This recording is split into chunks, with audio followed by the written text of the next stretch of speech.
I'd like to thank you all for coming to this party that my wife organized. Sherry and Dwight Tobine have worked their way to the top. For a few years, I was a little bit envious. I thought, well, I'd like to have some of those nice things too. To the success. After 32 years of marriage and success, the pair is stronger than ever. They've had lots of people that just love and adore them both.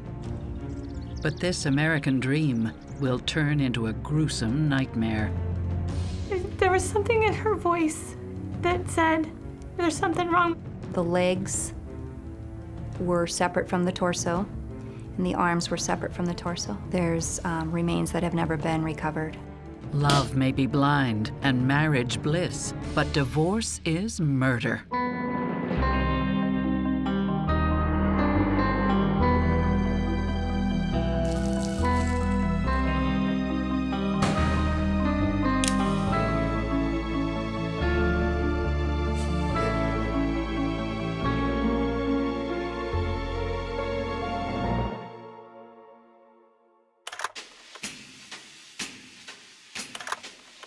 Dwight and Sherry Tobine have loved each other for as long as they can remember.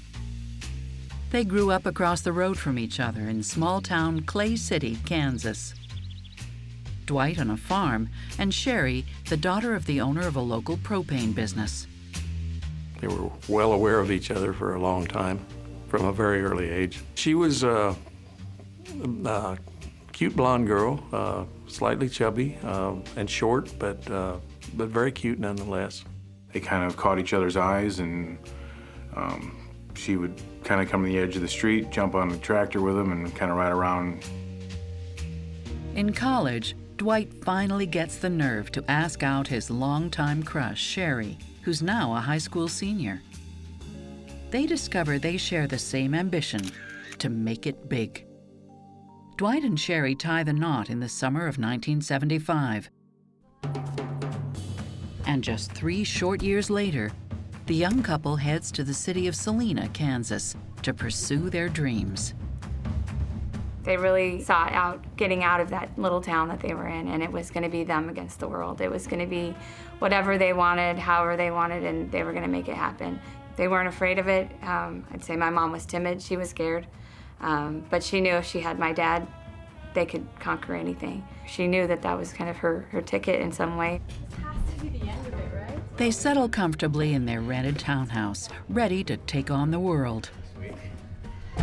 Dwight begins his studies in animal science at the University of Kansas, while Sherry takes care of the household. Dwight was a very determined man. He wanted to have the best, not only for himself, but for everybody that was around him. He always wanted to succeed, and he worked hard to do it. Forensic psychiatrist Brian Russell and psychotherapist Stacy Kaiser believe that the Tobines have a shot at making their dreams come true. Sherry sees a lot of potential in Dwight. He's a hard worker, he's focused, and she thinks that she'll be able to have the life she wants. And Sherry is like the perfect cheerleader support system girl. She's the one who's gonna stick by him and root for him and support him during his success. Dwight and Sherry both seem to want a lot out of life. But one of the things that we see is that Dwight is the one whose work is going to make the dreams happen. The maximum pressure, I think, is on Dwight to achieve both people's dreams. Sherry is especially happy to put some distance between her and small-town Kansas. My dad always jokingly called himself the farm boy. And, you know, I don't think she particularly liked that. She didn't want anything to do with that farm. You know, nothing. She probably wouldn't want to be shoveling, you know, manure or feeding, you know, cows or, you know, or rounding up horses, or that wasn't her. She didn't like dirt. She liked everything very clean. Mom was definitely the epitome of a neat freak and you know, made sure things were clean. She was an excessive bleach user. She cleaned excessively with just straight bleach. With the arrival of their daughter Jennifer in 1977 and their son Brett 3 years later, the couple struggled to make ends meet, especially with Dwight still in school. A couple matches on this phone. Who are you calling? Sherry was working as a part-time call center type person in a hospital to help make some of the ends meet. I know Dwight was doing whatever he had to do to make, the money, and kind of was trying to do what he could do to be the man of the family. Increasingly desperate to bring in some cash, Dwight tries his hand trading stocks. He gambles most of their meager family income on the stock market. It's a big risk that ends in disaster. Dwight, how could you be so stupid? Well, he made some bad decisions there, and they suffered immensely with money. And so it was very hard for him, and very hard for my mom at that time. Pretty much lost everything at that point, too. I lost our home. I remember living with my grandparents. You were supposed to take care of me. Sherry, I'm gonna fix it! And to add to their stress, Sherry is pregnant with their third child, Allison. You better fix it! The family buckles under the pressure. On top of that, there's been speculation that he was threatening to leave my mom at that time, too. It just wasn't a happy time for them. It was real tough on them. Guys. They had to make a change of, okay, what do we do next? Do we stay here? We can't rely on our folks. We have 3 kids to provide for. We got to figure this out. There's a real relationship bind here because Sherry has had her heart set on being, wealthy, and that money is gone. And Dwight wanted to be the hero for her. Now he's looking at himself as a disappointment, and she's looking at him as a disappointment. When a man feels that his wife feels that she's made a poor bet, or that she's dissatisfied with the pace or the level at which her life is progressing because of him, that can be devastating. Under pressure to save his marriage, Dwight makes another risky move. I think she always wanted more. I think maybe they both always wanted more. More money is better.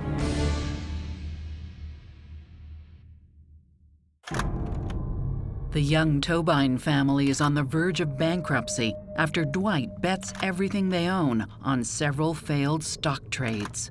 They are far from the life Sherry imagined for her family.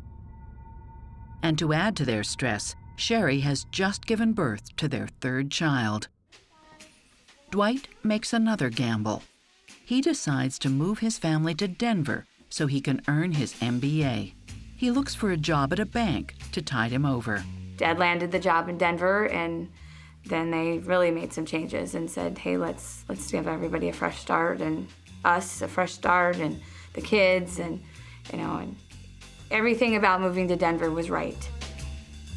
Sherry didn't feel the same way. She's less certain about leaving behind family and friends. My mom struggled with that. She was leaving everything she ever knew. In 1991, after graduating from business school, Dwight has a new plan. My dad, he never could sit still, so it was kind of like his wheels were turning of how could I make money?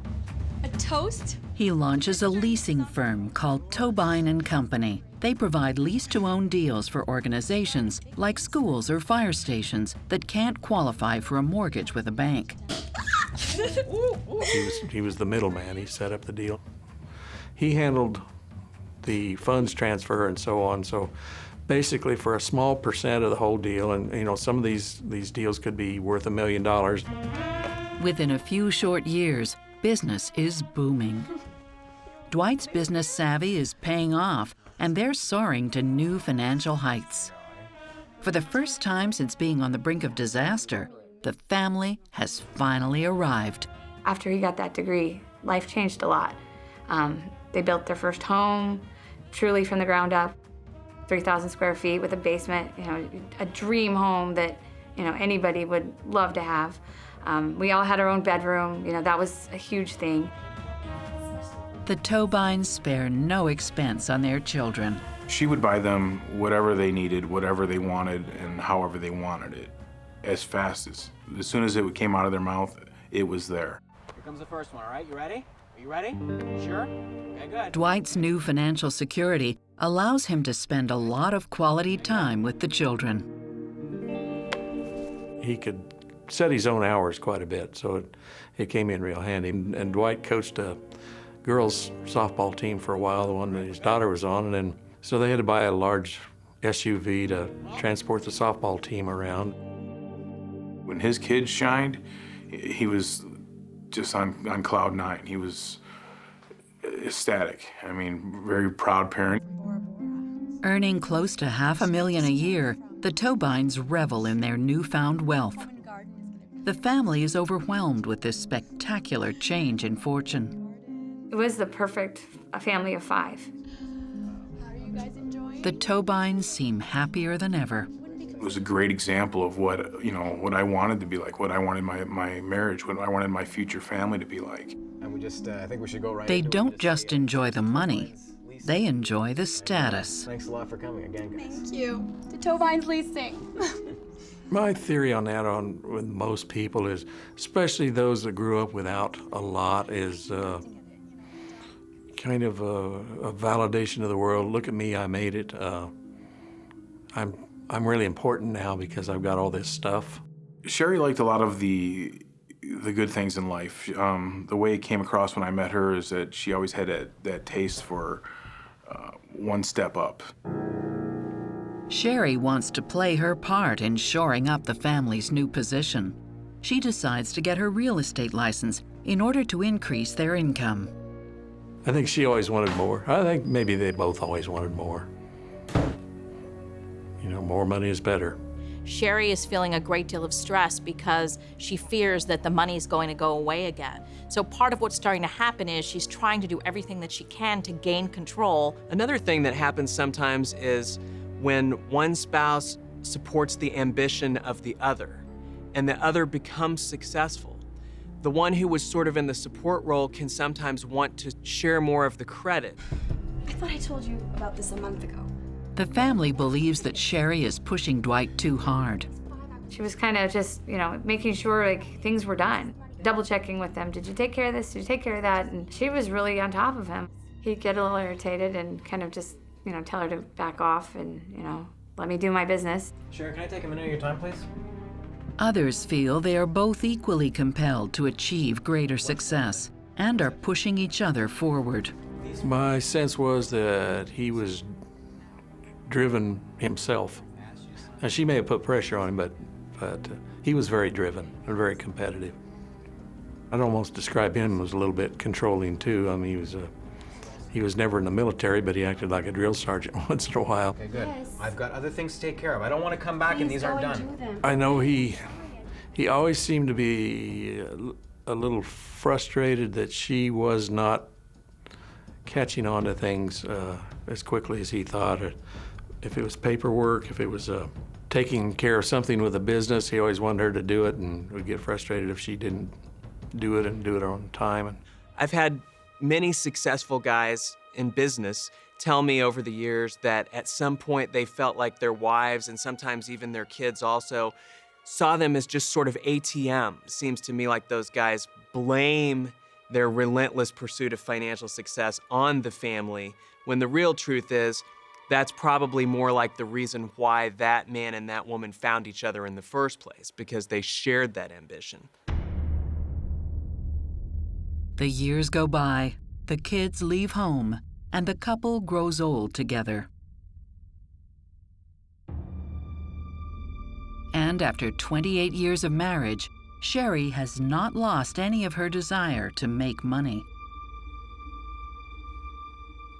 In 2003, Dwight is surprised when Sherry confesses that she's mismanaged one of her real estate accounts in order to accelerate a deal. Okay. Sherry has her real estate license revoked. Yeah. I think she tried to kind of double dip on one end of the deal and double dip on the other end of the deal. I think she found ways of, hey, I don't have to do that. I can leave this out, and then, make the money quicker and faster. Now that we've got a taste of it, how do we keep that? Because they obviously both enjoyed it. The Tobines love nothing more than a fresh start, and Dwight claims to see a great opportunity in Arizona real estate. And the housing market there was booming here in Phoenix, so why not roll into an even bigger home, another bigger dream home? Or maybe Dwight and Sherry just want to scrub clean their blemished reputation. Actually, I have suspicions since then that she really wanted to get out of Denver because I think she'd burned some bridges in Denver with people, and it seemed like an opportunity to make a new start somewhere and where nobody knew her, and she could start over and impress people. And that's exactly what they do, settling down in the exclusive gated community of Gilbert, Arizona. But the calm of their desert oasis is interrupted by a startling telephone call, a call that throws the entire marriage into chaos and fear. He started getting calls from people asking him, how are you doing? I heard you were in the hospital.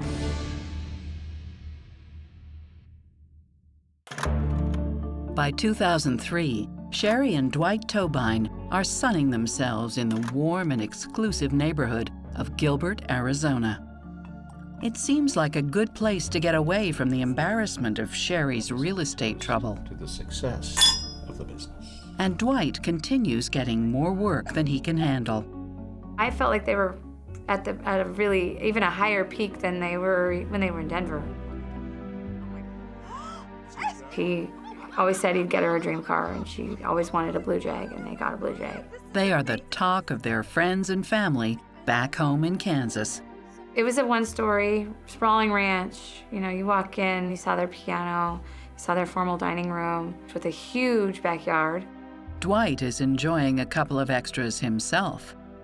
He also started getting toys of ATVs and things like that. For a few years, I was a little bit envious. I thought, well, I'd like to have some of those nice things too. Naturally, they join the exclusive Seville Golf and Country Clubs, where they spend their days hobnobbing with Phoenix's elite. She would just drop lines in casual conversation that she'd met some of her friends at the club and things like that, you know, just a little bit of name dropping. Dwight, honey, I need you to sign this. It's not all play. There's work to be done. But Sherry is getting nervous. She's worried that her go-getting husband has become a little complacent. She'd do everything in her power to try to help him close the deal. And what do you need from me? Do you need me to take this, to FedEx? Hey, do you need me to go pick that up? Or hey, you need this done? Or do you need that phone call made? To appease his wife, Dwight lets her take over the lion's share of the paperwork. He was kind of a big picture kind of a person. And he'd come up with the ideas in the big picture, and then he wants somebody else to work through the details and take care of it. Dwight may also see her sort of needing her own thing, or needing to feel like she's somehow a contributor to the financial success of the family. He's like, get her off my back. She's not working right now, and I don't want her in my business, my day-to-day business, so let her handle the finances. It'll keep her busy, and I can go and do my thing. With Sherry taking a larger hand in Tobine and Company, it's running like clockwork. And I thought they were pretty much raking it in. Like, he knew who we could get a quick deal from. He was wheeling and dealing and doing well. But after 3 years of uninterrupted success, with Sherry at the helm, Dwight, out of the blue, starts receiving alarming phone calls from clients. They're asking very strange questions. I don't know where you get that. I'm fine. Listen, I'm just going off to golf. I'll phone you back. He started getting calls from people asking him, how are you doing? I heard you were in the hospital. And he couldn't figure out what this was about. Finally, he figures it out. His wife's been telling clients that he's seriously ill. She was telling people that, he was hurt, or he had a heart attack, and he's been in the hospital. His wife has been lying to his clients. But why?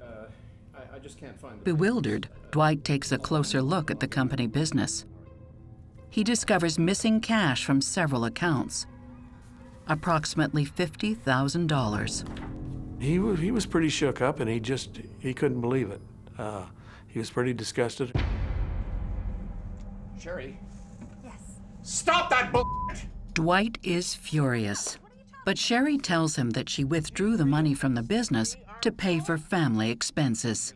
Well, Sherry seems to be doing some externalization, and these are things that we see typically with people whose designs haven't worked out and who are now looking culpable in some way and trying to explain themselves.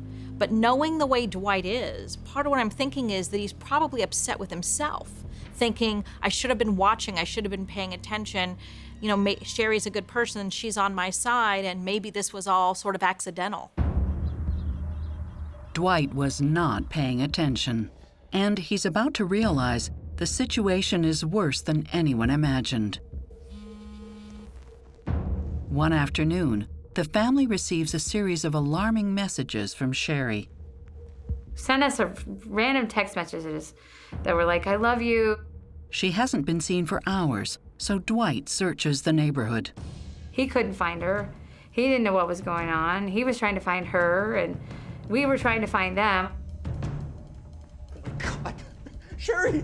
Dwight finds her unconscious at a neighbor's home, next to an empty bottle of pills.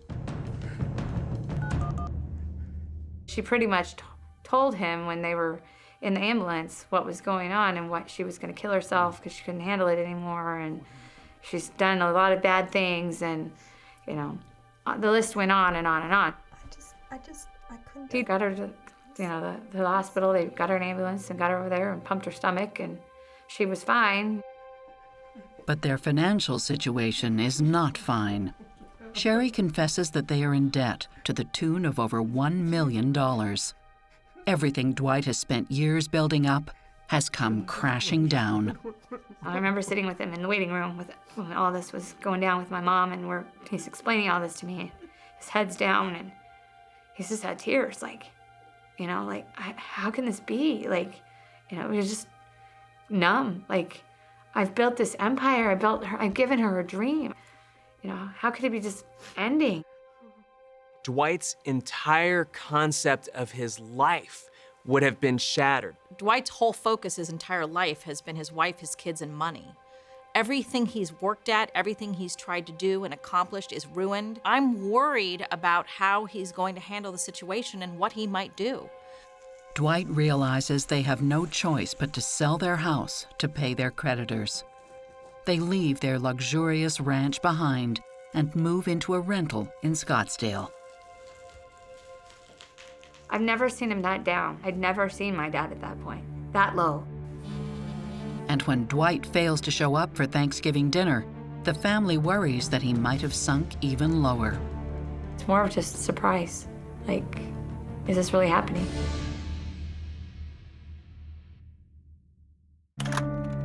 Dwight Tobine's wife, Sherry, admits to draining their bank accounts.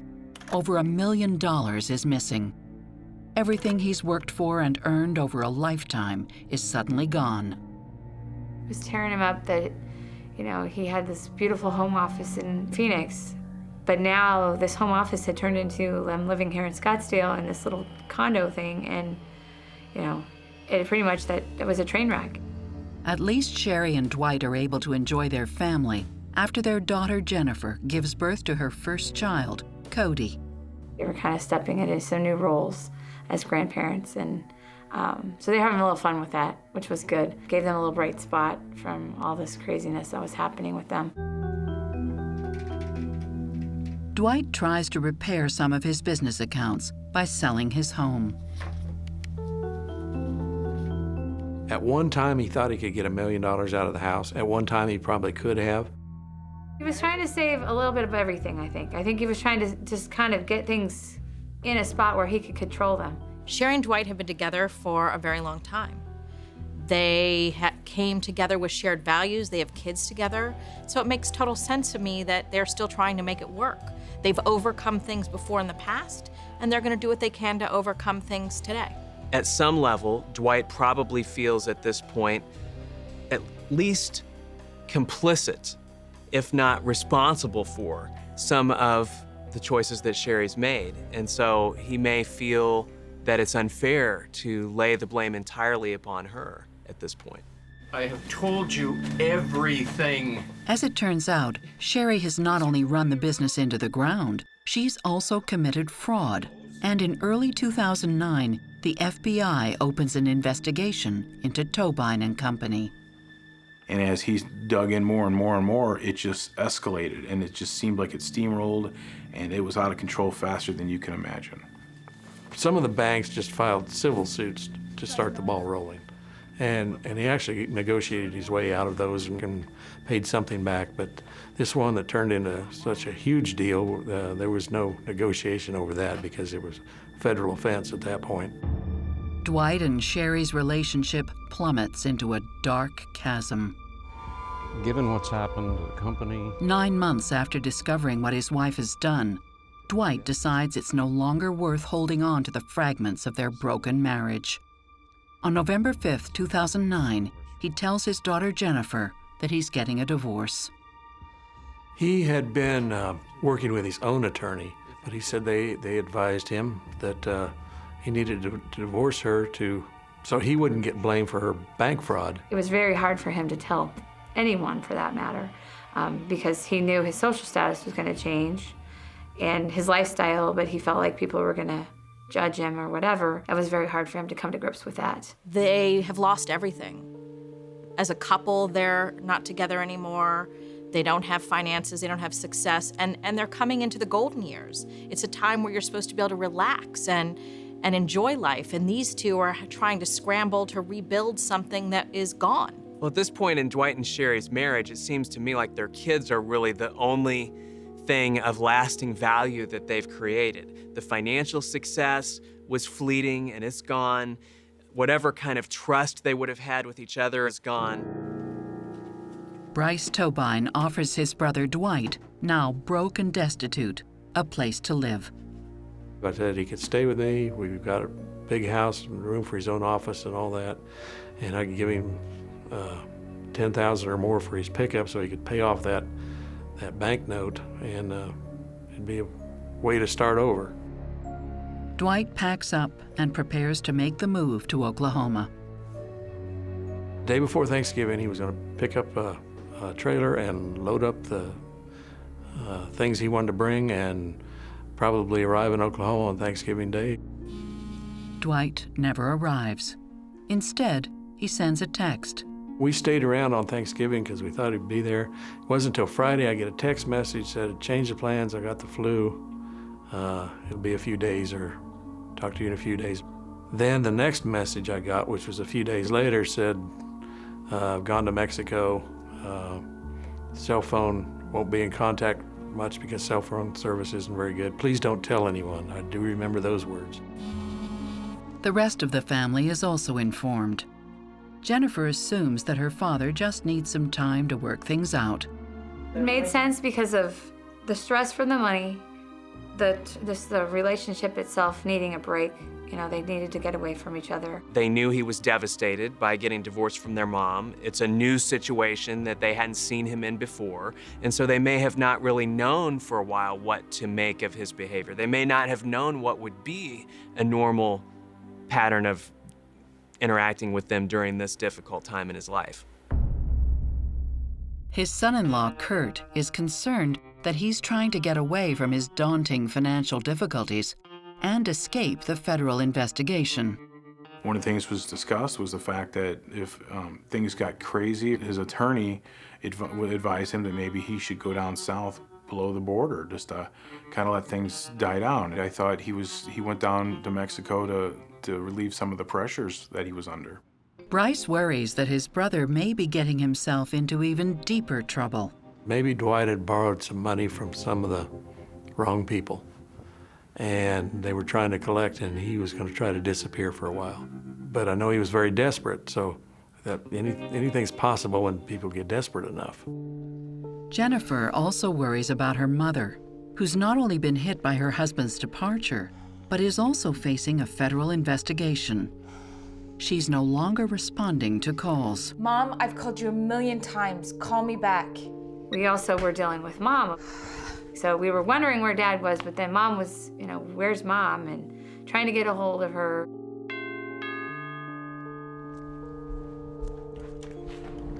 Where have you been? 2 weeks after Thanksgiving, Sherry resurfaces at Jennifer's doorstep. She's fallen to pieces. She walked through the door, she handed me $300, had her dog in one hand, had a trash bag in another hand, and said, "This is all I have left." I peeked outside to shut the door, and her car was dirty, and it looked like she'd been living out of her car, truly. And I'm like, what are you gonna do? It's December 22nd, Christmas is 3 days away, the New Year's coming.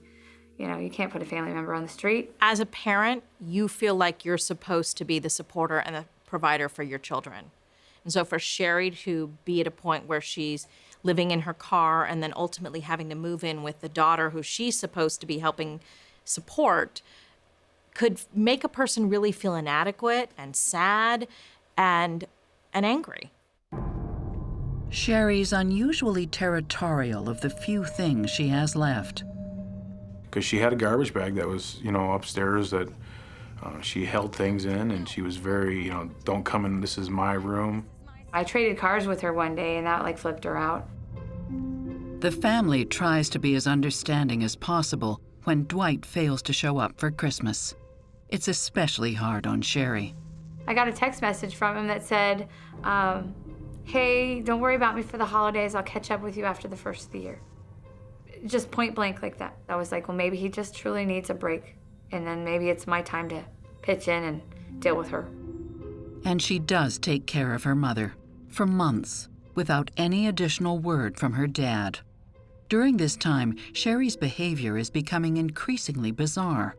In February, a disturbing incident puts Jennifer on edge. Why would I do something like that? My dad gave me a little bank for Cody. He probably had 50, 60 bucks in it, just off change.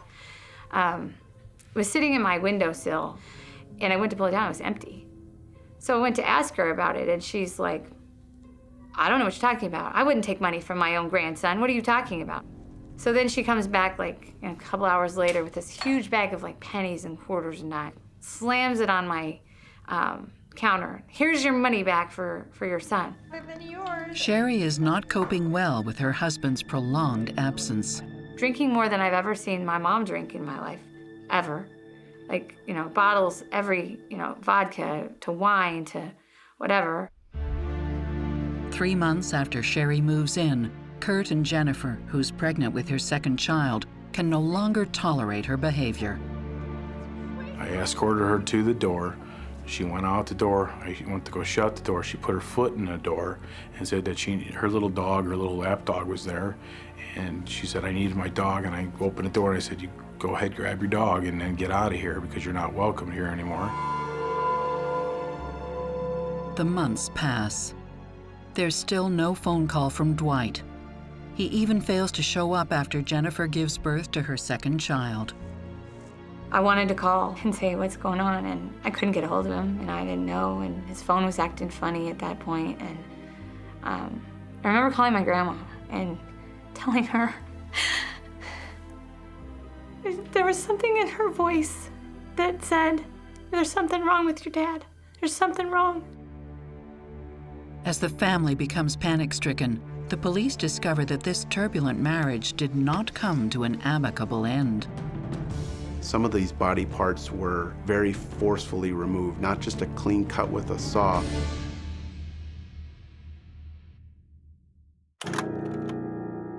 Jennifer Carmichael's father has been missing for 2 years after her parents' marriage ends in financial disaster. Desperate to locate him, she files a missing persons report.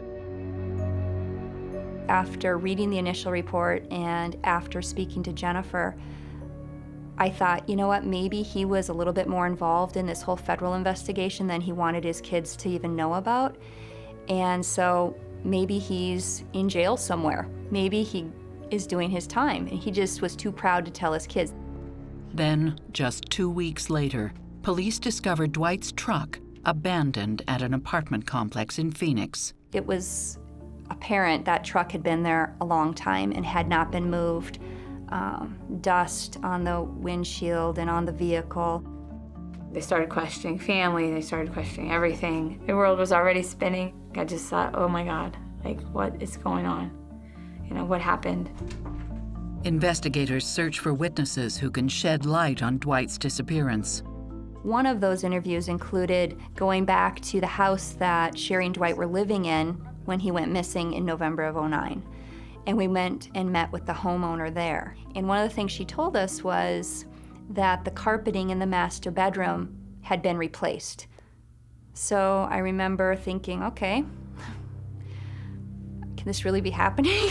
When the owner had moved back into her condo after Sherry and Dwight had ended their lease, the garage had smelt like bleach.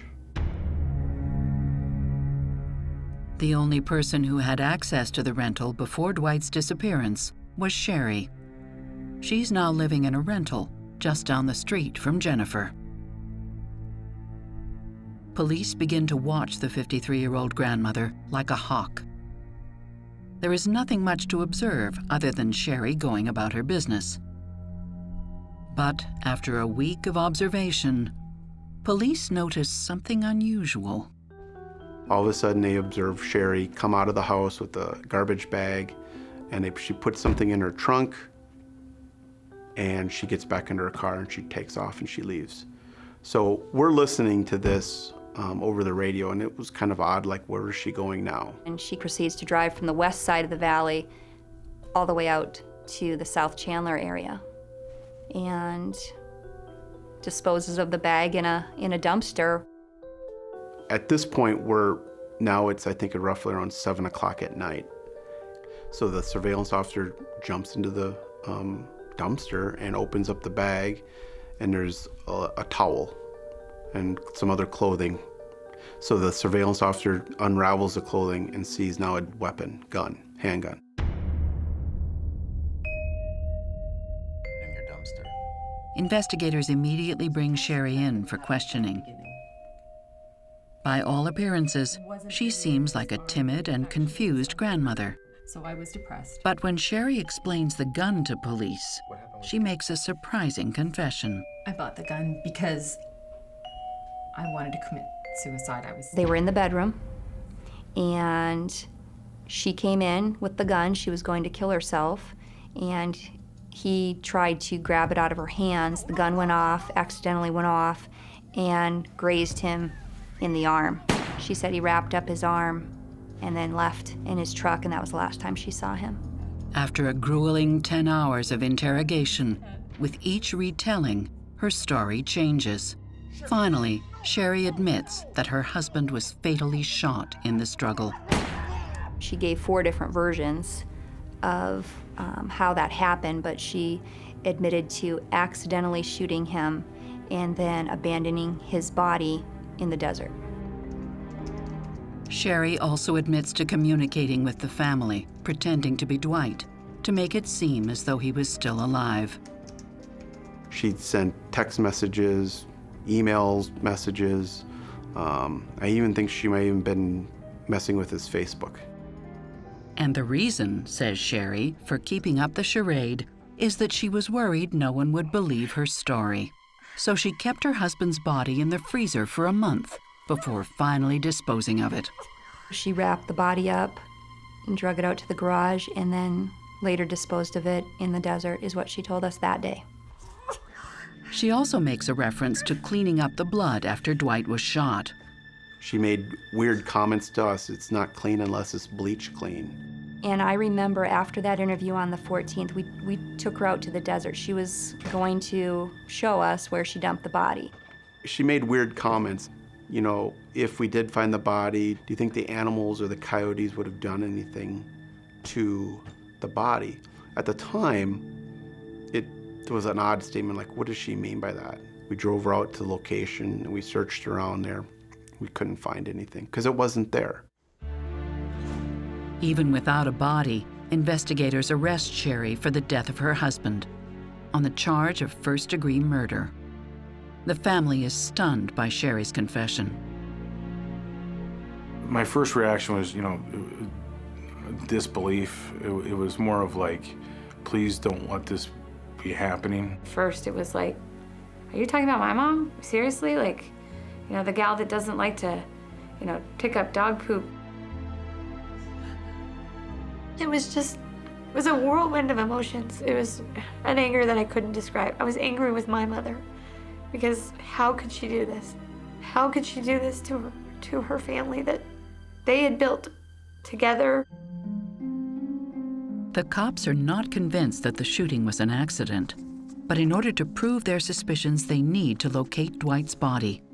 And before long, they find what they're looking for.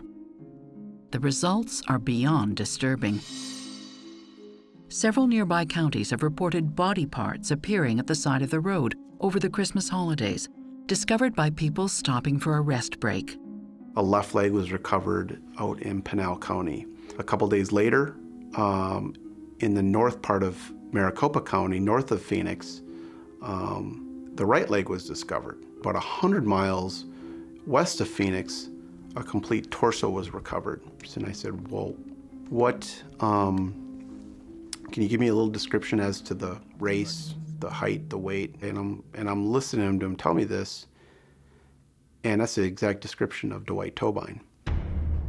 Detective Hugh Lockerbie is able to confirm the match with a DNA swab from Dwight's parents. How can Sherry possibly explain her husband's dismembered body? Police conclude that she murdered her husband in cold blood and brutally disposed of his remains in an attempt to conceal his identity. She did, take a lot of effort to disguise and, get rid of the head, hands, and feet, which we've never been able to recover. The person who did this was obviously very motivated, making sure that this person was completely unidentifiable. Some of these body parts were basically very forcefully removed, not just a clean cut with a saw, not a sight that a lot of people want to look at. Multiple methods were used. Different parts had different marks on them. They told us that they believed a reciprocating blade type of saw was used on some parts. I was sickened. I was just like, you've just taken what you think is the worst and you've made it worse. You've made it unconscionable. It is a rare occasion that you would find a woman, albeit an older woman, that would murder someone and then dismember them in such a graphic and horrific fashion. However, there are a lot of sociopaths that literally lie dormant. As long as they're getting what they need and they're being fed in the way that they want to be fed, everything's fine. The fact that Sherry's a grandma at this point is actually illustrative of the fact that you cannot just spot a sociopath. There's nothing about being a grandma, there's nothing about being older that makes those sociopathic traits go out of a person. As Sherry would not benefit financially through Dwight's death, investigators believe the only reason she killed him is because she couldn't face a divorce. I think that was probably one of the main triggers, was the fear of being alone, the fear of having to support herself, the loss of reputation, the how it would be looked at by her family members. She stuck, with him through the worst of the worst. She just didn't know why he would leave her. She's put into a situation where her husband divorces her.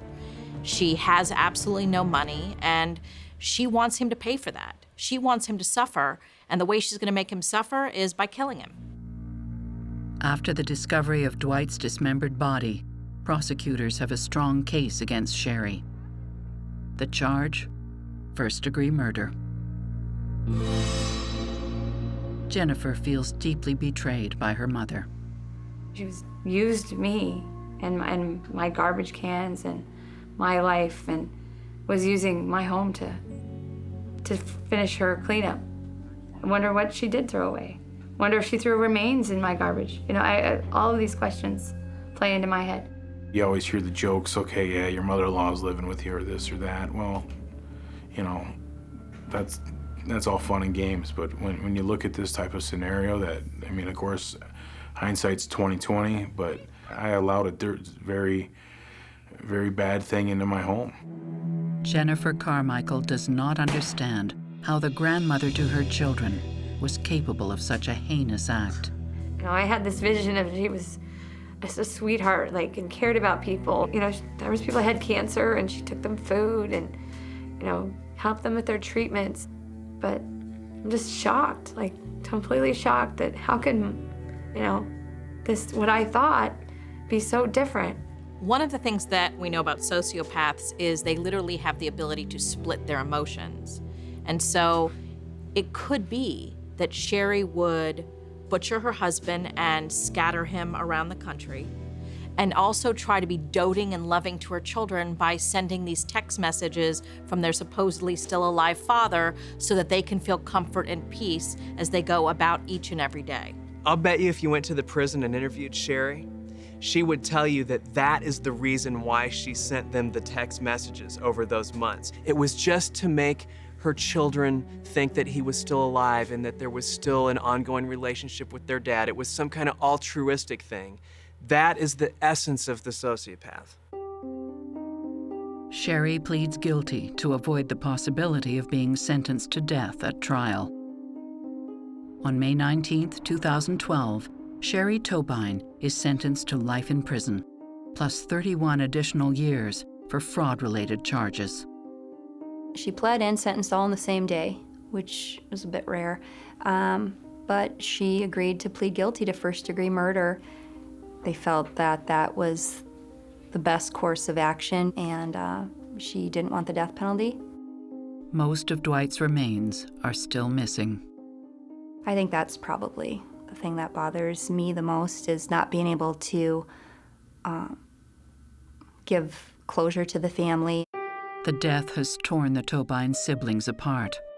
They now only speak to each other through a lawyer. It's made it very hard between the three of us.